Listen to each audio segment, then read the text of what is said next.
అంటే సార్ అంటే రెండు గవర్నమెంట్స్ బండ్ల గణేష్ గారు రెండు గవర్నమెంట్స్కి బిఫోర్ ఎలక్షన్స్ బాగా సపోర్ట్ చేశారు. అంటే ఇక్కడ కాంగ్రెస్ గవర్నమెంట్ కావచ్చు, ఒక టీడీపీ గవర్నమెంట్ కావచ్చు, అవుట్ అండ్ అవుట్ అంటే మీరు మాట్లాడినంత అవుట్ స్పోకెన్గా ఆ గవర్నమెంట్స్కి ఎవరూ మాట్లాడలేదు. ఇప్పుడు రెండు గవర్నమెంట్స్ అధికారంలో వచ్చినాయి, మీరు సపోర్ట్ చేసినాయి. ఈక్వేషన్స్ ఎలా ఉన్నాయి? ఒకటి గుర్తుపెట్టుకోండి, నా మనసుకు నచ్చితే వాళ్ళు ఎవరైనా కానీ ఎవరు కష్టాలు ఉంటే వాళ్ళ దగ్గర నిలబడటం నాకు అలవాటు. ఇప్పుడు గవర్నమెంట్ ఇప్పుడు లాస్ట్ నేను ఎదురు తిరిగిన గవర్నమెంట్ వాళ్ళు ఇప్పుడు వాళ్ళని అనమాట నేను అన్నాను, ఎందుకంటే వాళ్ళు ఆల్రెడీ కష్టాలు ఉన్నారు కదా, నేను అన్నాను నా నైజం కాదు అది. ఇందాక మీరు గణేష్ గారు ఇప్పుడు మీరు మాట్లాడుతున్న దానికే ఒక క్వశ్చన్, కష్టాల్లో ఉన్నారు కాబట్టి నేను అనను అన్నారు. మీరు మీకు బతుకునిచ్చిన మీ దేవుణ్ణే విమర్శించారు, దాన్ని మేము ఎట్లా చూడాలి? నేనా పవన్ కళ్యాణ్ గారిని ఏమన్నారు, నేను ఎక్కడో ఊహించుకున్నారు, ఇట్లా ఉండిపోయారు. రేవంత్ రెడ్డితో పోల్చారు, చాలా మందితో పోల్చి మాట్లాడారు. నెవర్. మీరు ఒకసారి వినండి అది బయట. నువ్వు చెప్పు తల్లి, ప్రాణం పోయినా నా డెడ్ బాడీ కూడా పవన్ కళ్యాణ్ విమర్శించు, మర్చిపో, వదిలే అమ్మ బంగారం కాదు, నీకు తెలియదు. నేను చచ్చిపోయిన నా శవం కూడా పవన్ కళ్యాణ్గా నీళ్ళెత్తి చూపుతాం. That is my blood, that is my character. వినండి అమ్మా అన్న, నేను చెప్పాలి, అమ్మాయికి సమాధానం చెప్పాలి. నా ప్రాణం పోయినా నేను ఫస్ట్ అధికారంలో ఉన్నప్పుడు ఒక రకంగా, అధికారంలో లేనప్పుడు ఒక రకంగా పిచ్చి పిచ్చిగా మాట్లాడటం కానీ, నా మనసుకు నచ్చితే దేవుడైనా ఎదిరిస్తా, నచ్చకపోతే నచ్చితే వాళ్ళు ఎవడైనా కాళ్ళు పట్టుకుంటారు. నా క్యారెక్టర్ అది.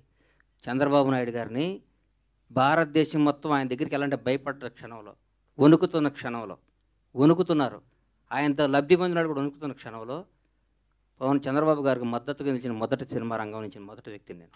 అది నా క్యారెక్టర్. నేను తెలుగుదేశం పార్టీ కాదు, నేను పవన్ కళ్యాణ్ మనిషిని. నేను ఎప్పటి నుంచి 2004 నుంచి నేను కాంగ్రెస్ కార్యకర్తని. నాకు పవన్ కళ్యాణ్, నా తల్లిదండ్రుల తర్వాత నేను పవన్ కళ్యాణ్ ప్రేమించాలి. పవన్ పోతే నాది బతికే కాదు. ఆయన జనసేన పార్టీ పెట్టినా కానీ నా బ్లడ్లో కాంగ్రెస్ ఉంది. నేను పార్టీకి, నేను రాజకీయం ఉంటే కాంగ్రెస్లో ఉంటే లేదా రాజకీయాలు మానేస్తా, అంతేగాని పవన్ కళ్యాణ్ కంటే నా తల్లిదండ్రుల తర్వాత నేను పవన్ కళ్యాణ్ ఇష్టపడాలి, జనసేనలో తిరగాలి. నేను ఏ రోజు ఒక్క రోజు కూడా నా కలలో కూడా బయట కాదు, కలలో కూడా పవన్ కళ్యాణ్ నేను విమర్శించను. నా ఇంట్లో నా బెడ్రూమ్లో పవన్ కళ్యాణ్ ఫోటో ఉంటుంది. అది నా క్యారెక్టర్ అమ్మ. రేవంత్ రెడ్డి పొగిడి ఉండొచ్చు, ఎవరు నేను పొగిడొచ్చు, పవన్ కళ్యాణ్ గారిని తక్కువ చేసి రేవంత్ రెడ్డిని అది నువ్వు అనుకుంటే అది నీ కర్మ అమ్మా. నువ్వు పొగిడేటట్టు చూపించమ్మా, నువ్వేదంటే ఇప్పుడు చూపి పంపించద్దు, ఇప్పుడు చెప్పాలి నాకు 10-1/2 అవర్ ఉంటాను, తెప్పియమ్మా పవన్ కళ్యాణ్. ఇందాక 2 సార్లు అప్పుడు అట్లా అనబాకమ్మా, దయచేసి ఆగమ్మా, దయచేసి ఒక క్వశ్చన్ వేసే ముందు ఒక బాధ్యత గల మీద ప్రతిగా రంగం మీ అందరికీ చేతులు ఎత్తి నమస్కరిస్తున్నా.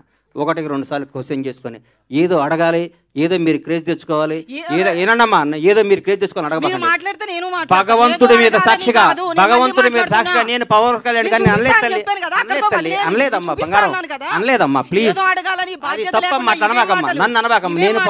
నేను పవన్ కళ్యాణ్ గారి భక్తుడినమ్మా, దయచేసి ఆ మాట అనబాకమ్మా ప్లీజ్. నేను అనలేదమ్మా, అనలేదు, అనను కూడా తల్లి, ప్లీజ్ ప్లీజ్.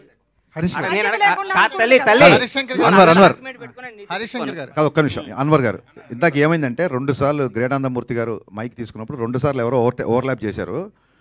గబుక్కను మళ్ళీ ఆయన మేము ఇగ్నోర్ చేసాం అనుకుంటాడేమో, ఆయనకు మైక్ ఇవ్వండి, ఆయన ఏదో అడగాలను.